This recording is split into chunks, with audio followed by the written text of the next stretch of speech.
शांति भट्ट जी आपके पास आते हैं। शांति भट्ट जी, जिस प्रकार से आपने संजीव वर्मा जी को भी सुना और राजेंद्र चौधरी जी को भी सुना, सरकार दावा कर रही कि ये ऐतिहासिक काम सरकार ने किया है, ऐतिहासिक ये कदम है, संसाधनों जो राज्य के संसाधन हैं उनकी रक्षा होगी, सांस्कृतिक धरोहर और नागरिकों के अधिकारों की रक्षा होगी इस भू कानून से।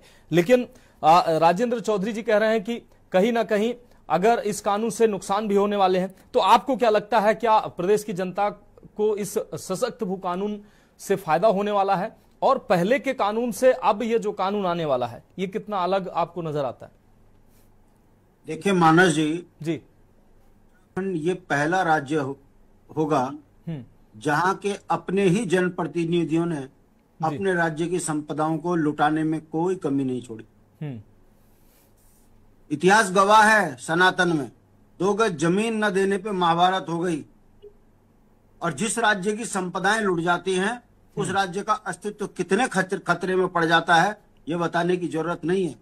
बिल्कुल। उत्तराखंड राज्य आंदोलन के दौर में हम कहा करते थे कि हमको एक ऐसा राज्य चाहिए जिसके अंदर जल, जंगल, जमीन, बोली, भाषा, संस्कृति, हक, हकूक सब हमारे बहाल हो, धारा 371 लागू हो। ये हम ही नहीं कर, भारत सरकार ने वो तमाम राज्यों को जो पर्वतीय क्षेत्र में है, वो धारा 371 में उनको संरक्षित किया है। वो ए से लेके जेड तक उनकी तमाम धाराओं में बिंदु जोड़कर उनको संरक्षित किया ताकि वहां की बोली, भाषा, सभ्यता, संस्कृति बच सके। फिर हमारे साथ ऐसा धोखा क्यों? सवाल इस बात का है कि भाजपा ढोंग पीट रही है कि हमने सख्त भू कानून लागू किया। हम पूछना चाहते हैं, ये कैसी सरकार है? एक ही राज्य में 2 कानून, ये तो कैसे स्वीकार किया जा सकता है? उधम सिंह नगर और हरिद्वार को छोड़ने का मतलब होता है यहाँ जनसंख्या विस्फोट होना और उत्तराखंड की डेमोग्राफिक चेंज के साथ साथ यहाँ का मुख्यमंत्री भी आप जो है बिहारी को बनवा दोगे अगर इस तरीके से छूट जमीन लूटने का दोगे। दूसरी बात, कांग्रेस का शासन रहा हो या भाजपा का शासन हो, धारा 2 हमारे लिए इतनी घातक है। आप शहर के जगह जो जमीनें फिर किसी को भी देने की बात कर रहे हो, भाई शहर को छूट क्यों?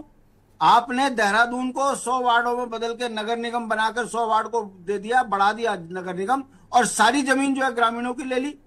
उसमें आप कह रहे हो कि ये नगर निगम में आ गया, अब यहाँ जमीन कोई भी खरीद ले। आपने ऋषिकेश से देहरादून एक कर दिया, आपने हरिद्वार डिस्ट्रिक्ट से रुड़की को एक कर दिया। आप इस राज्य को किस ओर लेके जाना चाहते हो? हम हिमालयी क्षेत्र हैं, हमारे यहाँ सख्त भू कानून के साथ साथ धारा 371 लागू होनी चाहिए। मगर दुख के साथ हमको यह कहना पड़ रहा है कि दोनों राष्ट्रीय पार्टियां नहीं चाहती कि पहाड़ का, पर्वतीय मूल का व्यक्ति संरक्षित रहे, विकास से जुड़े, उसकी संपदाएं बचे। 25 साल में आज भी हम उत्तर प्रदेश के कानून से हाके जा रहे हैं। तो ये राज्य बना किसके लिए है? क्यों नहीं अपना कानून अभी तक बना? हमको उत्तर प्रदेश के हाथों क्यों बर्बाद किया जा रहा है? अधिकारी बाहर के, सरकार भी बाहर के इशारों पे काम कर रही है, तो उत्तराखंड एक खतरे में है। मानस जी, हम ये पूछना चाहते हैं भाजपा के प्रवक्ता से, आखिर ये बताइए धारा 2 क्यों छोड़ी आपने? हमारे बगल में हिमाचल प्रदेश है, हिमाचल में गैर कृषि भूमि हिमाचल का व्यक्ति नहीं खरीद सकता, चाहे वहां का मूल हो। अगर कृषक है तो कृषक ही हिमाचल में कृषि जमीन खरीद सकता है जी। और हमारे यहाँ पर कोई भी खरीद ले।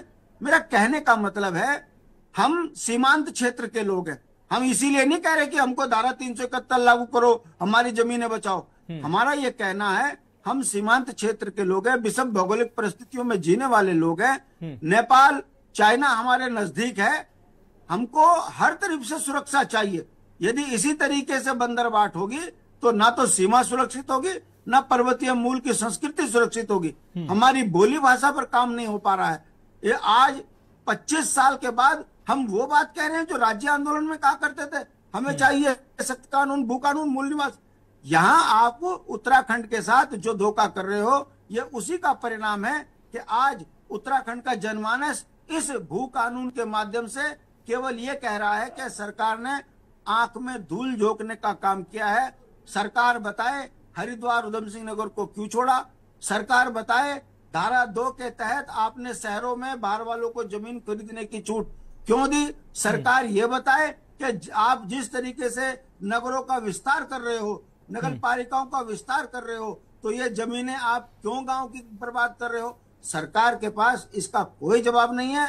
और मैं फिर कह रहा हूं, हमारा दुर्भाग्य है कि हमारे जनप्रतिनिधि ही हमारे राज्य की संपदा को लुटवाने पर लगे हैं। जनता राष्ट्र के नाम पर इन्हें वोट दे रही है और ये उत्तराखंड को लूट रहे हैं, उत्तराखंडियत को खत्म कर रहे हैं। यही कारण है, मैं चुनौती के साथ कह रहा हूं, भारतीय जनता पार्टी के प्रवक्ता बैठे हैं, ये बता नहीं सकते कि धारा 2 क्यों जोड़ी हुई है, क्यों खत्म नहीं करी।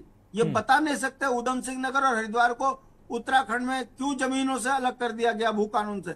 ये उसी तरीके से है कि जैसे यूसीसी बर्बाद कर दो सनातन धर्म, जब कोई सवाल खड़ा करे तो बोक्साओं को छोड़ दो, आदिवासी को छोड़ दो। ये जो भाजपा का दोहरा चरित्र है, ये उत्तराखंड के लिए बहुत घातक है।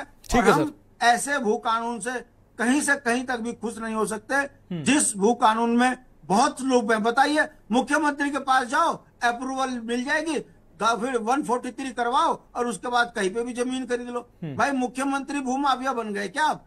भाई 143 का क्यों नहीं कह रहे कि उत्तराखंड में कृषि भूमि 143 कहीं नहीं होगी, वो चाहे कहीं उधम सिंह नगर हो या हरिद्वार हो।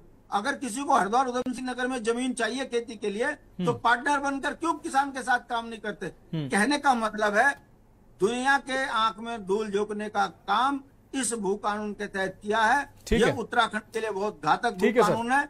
हमारा यह मानना है, सख्त भू कानून के लिए पूरे प्रदेश के अंदर धारा 371 लागू की जाए और बाहर वाले को यहाँ जमीन खरीदने का अधिकार ना हो। यदि ऐसा नहीं होता तो ये समझा जा सकता है कि झूठ का पुलिंदा। ठीक है, प्रांजल जी से समझ लेते हैं। जनता के आंख में रखा। ठीक है शांति प्रसाद जी, आप हमारे साथ जुड़े रहिए।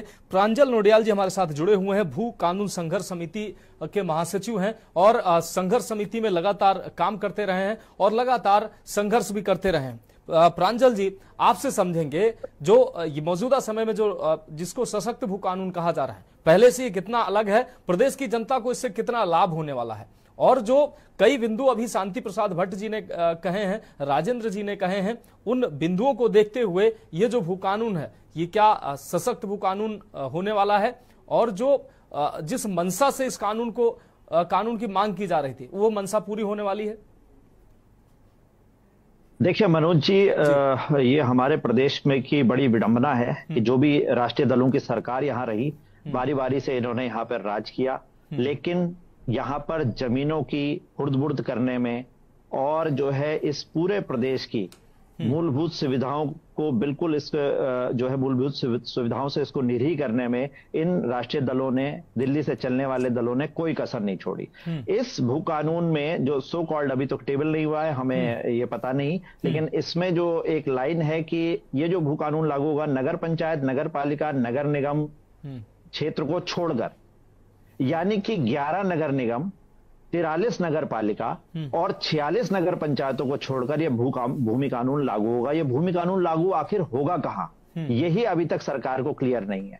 अभी हम इतने लंबे समय से कह रहे थे कि आप पहले इसमें एक भू बंदोबस्त कीजिए, आप पहले ये तो बताइए कि जमीन है कितनी, हमारी कृषि योग्य जमीन कितनी है, हमारी जो है नगर निगमों में जमीन कितनी है, कमर्शियल जमीन कितनी है, प्राइवेट जमीन कितनी है, इसका कोई उल्लेख ही नहीं है। और जो अभी माननीय शांति प्रसाद भट्ट जी भी कह रहे थे कि जो भू कानून का मूल आधार है, जिसपे हम बार बार बात कह रहे हैं कि जो उत्तर प्रदेश जमींदारी उन्मूलन और भू सुधार एक्ट है, उसमें जो धारा 2 है, जिसमें नगर निगमों, नगर पंचायतों, नगर पालिका में जो ये कानून लागू नहीं होता है, इसी धारा 2 को तो खत्म करने की बात हो रही थी, यही तो इसका मुख्य आधार बनेगा। आप किस प्रकार से कह रहे हैं कि ये भूमि कानून मजबूत है, जब आप कह रहे हैं कि जब हजारों लाखों हेक्टेयर जमीन जो है बार बार जब भी नगर पंचायतों, नगर जो है पालिका और नगर निगमों का विस्तार होता है, तो इतनी जमीनें जो है उसमें शामिल कर दी जाती है, और फिर उन जो है जमीनों पर ये जो भूमि कानून लागू नहीं होगा, तो ये भूमि कानून आखिर लागू कहां पर होगा?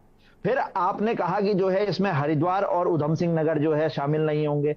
इन नगर निगमों में ये हम एक साजिश के तौर पर देखते हैं। ये डेमोग्राफी ऑलरेडी जो चेंज हो चुकी है उसको और ज्यादा विस्फोटक रूप ये देने की कोशिश कर रहे हैं। ये डेमोग्राफी पूरी तरीके से इन 2 जिलों के आधार पर चेंज हो जाएगी, और जो जिस मूल अवधारणा के हिसाब से ये प्रदेश बनाया गया था कि यहाँ पर मूल निवासियों को अपने जमीन का अधिकार होगा, यहाँ मूल निवासियों को अपने संसाधनों पर अधिकार होगा, इससे आप जो है लोगों को विमुख कर रहे हैं। क्या यह है आपका मजबूत भू कानून? हम इतने लंबे समय से कह रहे हैं कि कृषि भूमि को किसी भी आधार पर हमें चेंज, मतलब किसी को बिकने नहीं देना है। बाहर का कोई भी व्यक्ति हो यहां तक कि उत्तराखंड का भी कोई व्यक्ति हो जो कृषक नहीं है, वो कृषि भूमि यहां ना खरीद पाए, ऐसी व्यवस्था हमें करनी चाहिए। हमने कहना है कि एक समान जो है कानून जो है उत्तराखंड पर लागू होना चाहिए, चाहे वो नगर निगम हो, नगर पालिका हो, नगर पंचायत हो, ये एक जैसा अगर कानून लागू होगा तभी तो हम जमीनें यहां पर बचा पाएंगे।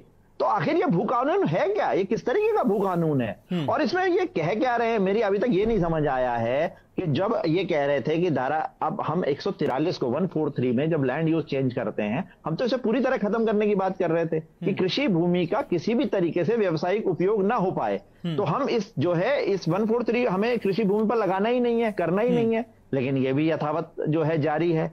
अभी मेरी ये भी नहीं समझ आया कि जब 2018 में ये निरस्त करे हैं इन्होंने कानून, तो जो 2022-23 में जो धामी सरकार जो कानून लेके आई थी, जो बाध्यताएं थी, क्या वो भी समाप्त हो गई हैं या नहीं, इस पे अभी कोई क्लैरिटी नहीं है। कुल मिलाकर अगर देखा जाए तो जो है पूरी तरीके से मजबूत भू कानून की जगह एक मजबूर भू कानून हम पे फिर से थोप दिया गया है। इसमें हम कोई भी चेंज नहीं देख रहे हैं। हमें फिर से एक उलझा दिया गया है कि हम जो है आगे जो है इसमें चकबंदी और जो है ये चकबंदी का हम कानून इसमें लागू करेंगे। मैं कह रहा हूं इसमें समय सीमा तय क्यों नहीं करी गई? आपने भू बंदोबस्त और चकबंदी की एक समय सीमा क्यों तय नहीं करी कि हम अगले 1 वर्ष में भू बंदोबस्त कर देंगे, हम पूरे जो है अगले 2 साल में जो है चकबंदी की व्यवस्था यहां पर कर देंगे। आपने इसमें किसी भी तरीके का ये जो है एक टाइमलाइन इसमें फिक्स नहीं किया है। और जो कहने की बात है कि इस जब हम कह रहे हैं, जब वो कह रहे हैं कि नगर निगम और नगर पंचायत और नगर निगम इसमें लागू नहीं होंगे, तो क्या हल्द्वानी, अल्मोड़ा, नैनीताल, पौड़ी, टिहरी, उत्तरकाशी, चमोली, श्रीनगर, थैलीसैंण, सल्ट, बागेश्वर, सीमांत जो है पिथौरागढ़, ये भी जो है इस भूमि कानून से अछूते रह जाएंगे। आपके जो सवाल है काफी महत्वपूर्ण सवाल है और इनका जवाब निश्चित रूप से संजीव वर्मा जी से लेंगे, लेकिन प्रदीप कुकरेती जी का भी सवाल शामिल कर लेते हैं, उसके बाद संजीव वर्मा जी के पास जाते हैं। प्रदीप कुकरेती जी, आप राज्य आंदोलनकारी हैं। राज्य के बनने के बाद तमाम जो जल जमीन जंगल बचाने की जो लड़ाई आप लोगों के द्वारा, संघर्ष समिति के द्वारा या राज्य आंदोलनकारियों के द्वारा लड़ी गई, और लगातार उत्तराखंड की जल जंगल जमीन को बचाने के लिए लड़ाई आज भी जारी है। अब जब सशक्त भू कानून की बात आती है तो लगातार पहले भी सशक्त भू कानून जो कानून था उसको भी सशक्त भू कानून कहा जा रहा था। अब सरकार फिर से दावा कर रही है ये जो भू कानून वो लेकर आ रही है, इसमें जो राज्य की जनता की मंशा थी उनके मंशा अनुरूप ये कानून लाया जा रहा है। जनता को हित इसमें उनका जनता का लाभ होने वाला है।